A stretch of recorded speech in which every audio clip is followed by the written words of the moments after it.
আসসালামু আলাইকুম সুপ্রিয় দর্শক, এই মুহূর্তে যারা আপনারা টিভি সেটের সামনে বসেছেন আপনারা তো জানেন না আমরা আজকের স্ট্রিট ডায়ালগে কাকে নিয়ে এবং কি কথা বলছি। আমরা কথা বলছি বাংলাদেশের সংবিধান প্রণেতা এবং বিশিষ্ট আইনজীবী জনাব ডক্টর কামাল হোসেন সাহেবের সাথে। বিজ্ঞাপন বিরতিতে যাওয়ার আগে অনেকগুলো প্রশ্ন ছিল আমাদের সম্মানিত দর্শকদের। আমি দর্শকদের অনুরোধ রাখতে চাই দর্শকদের প্রতি, আপনারা যারা ফোন করবেন এবং আপনারা যারা প্রশ্ন রাখবেন আপনারা সংক্ষিপ্তভাবে প্রশ্ন রাখবেন এবং বিজ্ঞাপন বিরতিতে যাওয়ার আগে যেসব প্রশ্ন করেছিলেন দর্শকরা আপনারা শুনতে থাকুন। আমি ডক্টর কামাল হোসেন সাহেবকে আমি সেই সব প্রশ্নগুলোই আবার মনে করিয়ে দিচ্ছি আপনাকে।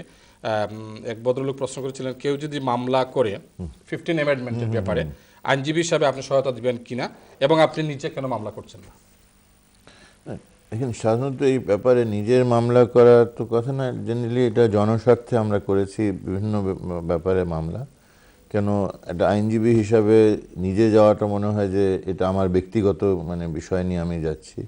আসলে তো এটা জনস্বার্থে যখন হয় তো আমরা চেষ্টা করি যে যত বিভিন্ন মহলের লোক এগিয়ে আসলে তখন আমরা বলতে পারি এটা জনস্বার্থে আমরা প্রশ্নটা কোর্টের সামনে এসছে, কোর্টকে সেভাবে গুরুত্ব দেওয়া উচিত। তো ব্যক্তিগত একটা আইনজীবী হিসাবে নিতে পারি, এটা ঠিকই যে নিতে পারি, কিন্তু আমার কথা হলো যে এটা যে একটু ব্যক্তিগত আমার বিষয় না, এটা সকলেরই বিষয়।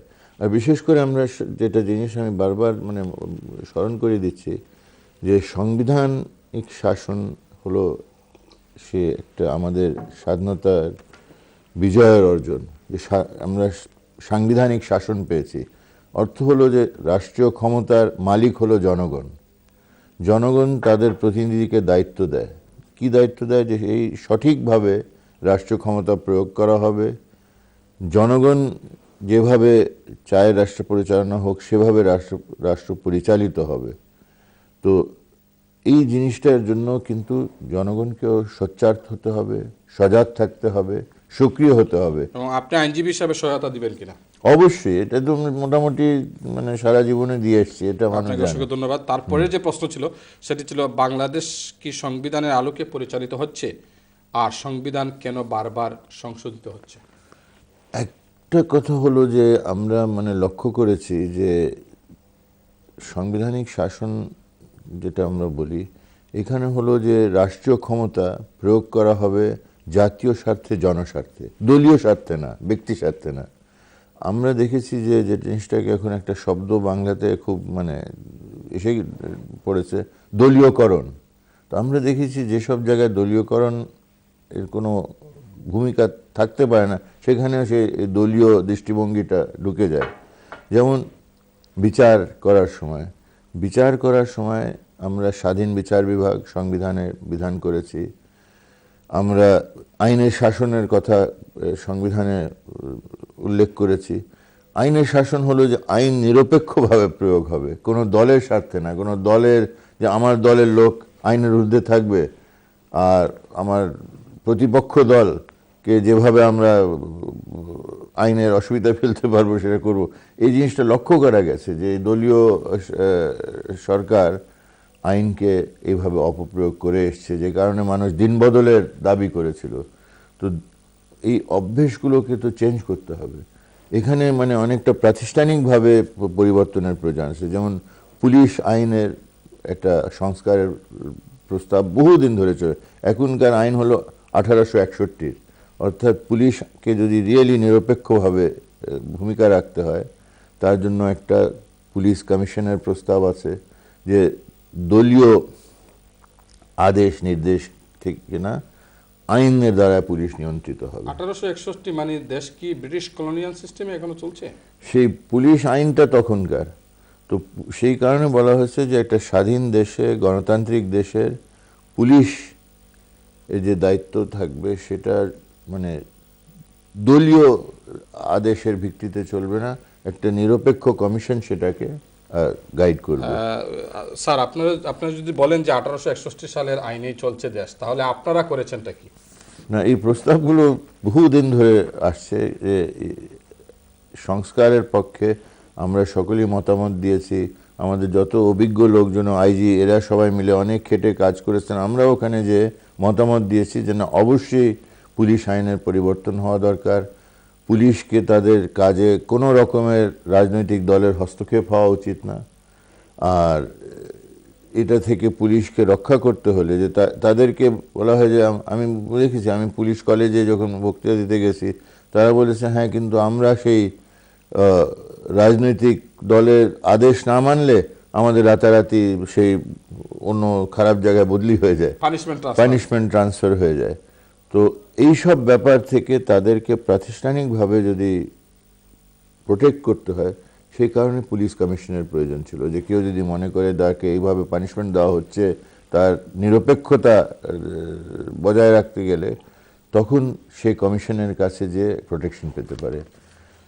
সিমিলারলি আমাদের কোর্টের নিয়োগের ব্যাপারে, এটা তো আমরা এবারও বলেছিলাম যে জজ নিয়োগের ব্যাপারে এটা দলীয়ভাবে হওয়া উচিত না। আমরা দেখলাম যে আগেকার সরকার 19 জনকে একদিনে নিয়োগ করেছিল, এর ব্যাপারে আমরা প্রতিবাদ করলাম। আমরা আগের সময় দেখেছিলাম যে 14টা দল যেটা আওয়ামী লীগ নিয়োগ দিয়েছিল তাদেরকে একদিনে মানে সে কনফার্মেশন করা হলো না, সে আইনি লড়াই করে আমরা 10 জনকে ফিরে পেয়েছি। কিন্তু পরে দেখা গেল যে এখনও ওই একই পদ্ধতিতে নিয়োগ হয়ে যাচ্ছে, মানে ধারাভাবে 15 জন 20 জন একসাথে। তো এইটা তো করে একটা আমাদের স্বাধীন বিচার বিভাগের যে আকাঙ্ক্ষা, সেটাকে আমাদের যদি পূরণ করতে হয়, যেটা সাংবিধানিক শাসন সম্ভব না যদি বিচার বিভাগের নিরপেক্ষতা স্বাধীনতাকে আমরা পুরাপুরি ভাগে মানে সমুন্নত না রাখি। সমুন্নত রাখার জন্যই কিন্তু আমরা বলেছি যে নিয়োগের যে পদ্ধতি, যোগ্যতা, মেধা এবং তার রেকর্ড, তার রেপুটেশন, এই সবকে সামনে রেখে নিয়োগ হওয়া উচিত এবং এটা একটা স্বচ্ছতার সহিত করা উচিত। যখন আমি সেই 10 জনের পক্ষে রায় এনেছিলাম যে তাদের পুনর্বহাল করা হোক, সেই রায়ের মধ্যেই কিন্তু কোর্ট বলে দিয়েছে যে এটা তো আইন করে দেওয়া উচিত যে জজ নিয়োগের ব্যাপারে যোগ্যতা, মেধা এগুলো লিখিত আকারে তাদের এই তথ্যগুলো দিয়ে স্বচ্ছতার একটা ভিত্তিতে নিয়োগ হওয়া উচিত। যে পর্যন্ত আইন না হয় এই যে গাইডলাইন আমরা দিলাম এটা মেনে চলতে হয়। কিন্তু এই গাইডলাইন তো এখন পর্যন্ত পুরোপুরি এটাকে মানা হচ্ছে না। থ্যাংক ইউ আপনাকে। বাংলাদেশের বুদ্ধিজীবীরা লেফট রাইট করছেন, কেউ ডানে কেউ বামে, সেখানে ডক্টর কামাল হোসেন সাহেবের ভূমিকা কি? না, আমার আবেদন সকলের কাছে, দেখেন হ্যাঁ আমরা যেহেতু বহুদলীয় গণতন্ত্রে আমরা বিশ্বাস করি, তো কেউ একমত থাকবে, কারণ আরেক মত থাকবে, কিন্তু মৌলিক বিষয় যে আইন নিরপেক্ষভাবে প্রয়োগ করা হবে, বিচার বিভাগ নিরপেক্ষভাবে বিচার করবে, পাবলিক সার্ভিস কমিশন নিরপেক্ষভাবে এই পাবলিক অ্যাপয়েন্টমেন্টগুলো হয় সেগুলোকে করবে, ইলেকশন কমিশন নিরপেক্ষভাবে তার ক্ষমতা প্রয়োগ করবে। অর্থাৎ এইসব ব্যাপারে আমরা লেফট রাইট হলে, বিভিন্ন রাজনৈতিক মতামত থাকলে, বিভিন্ন দলের প্রতি আনুগত্য থাকলেও কিন্তু সর্বোপরি সংবিধানের প্রতি আনুগত্য থাকে। আর জাতীয় স্বার্থ, জনস্বার্থ দলীয় স্বার্থের চেয়ে বেশি গুরুত্ব দিতে হবে। এই কারণে আমি সবাইকে অ্যাপিল করি যে হ্যাঁ আমাদের বিভিন্ন দলীয় পরিচয় থাকতে পারে, কিন্তু এই সব মৌলিক বিষয়ে আমাদের নাগরিক হিসাবে, দেশের ক্ষমতার মালিক হিসাবে একটা গুরু দায়িত্ব আছে যে আমরা এই সব জায়গা থেকে, পক্ষপাতিত্ব, দলীয়করণ থেকে এইসব প্রতিষ্ঠানকে বাঁচাই, রাষ্ট্রীয় ক্ষমতার অপপ্রয়োগ যেন না হয়, দলীয় দৃষ্টিভঙ্গি থেকে বিচার বিভাগের কোনো এই দলীয় দৃষ্টিভঙ্গি থেকে বিচার বিভাগকে মানে সেই যে নিরপেক্ষতা থাকার কথা এটা যেন আঘাতপ্রাপ্ত না হয়, পুলিশকে যেন আমরা সেই দলীয় একটা প্রতিষ্ঠান হিসাবে অপব্যবহার না করি। এইগুলো রোগ ঢুকেছে। আমি যেটা আগেও বলেছি যে সাংবিধানিক শাসন চলতে হলে সুস্থ রাজনীতির প্রয়োজন আছে। সুস্থ রাজনীতি বলার কথা হলো যে হ্যাঁ রাজনীতি আমরা করব, কিন্তু রাজনীতি করতে গিয়ে দলীয় রাজনীতি সেভাবে করব না যে সংবিধানে যে মূল নীতিগুলোর উপরে আঘাত দেওয়া হয়। বাংলাদেশে কি এখন অসুস্থ রাজনীতি চলছে? বিভিন্ন সময় আমরা দেখেছি অসুস্থ রাজনীতি, মানে এটা তো আমি 40 বছর তাকিয়ে দেখি, তো এই যে বারবার আমাদের আন্দোলন করতে হয়েছে, 96 সনে তত্ত্বাবধায়ক সরকার গঠন করার জন্য আন্দোলন, কেন মাগুরা ইলেকশন বাই ইলেকশন একটা অবস্থা তৈরি করেছিল যে সেই ইলেকশন কমিশনের উপরে মানুষের আস্থা নষ্ট হয়েছিল। তখন তত্ত্বাবধায়ক সরকার করে 96-তে ইলেকশন করে সরকার পরিবর্তন হলো। তো এই যে আমরা এক এক সময় দেখেছি যে সংস্কারের প্রয়োজন, 2004 থেকে 2008 পর্যন্ত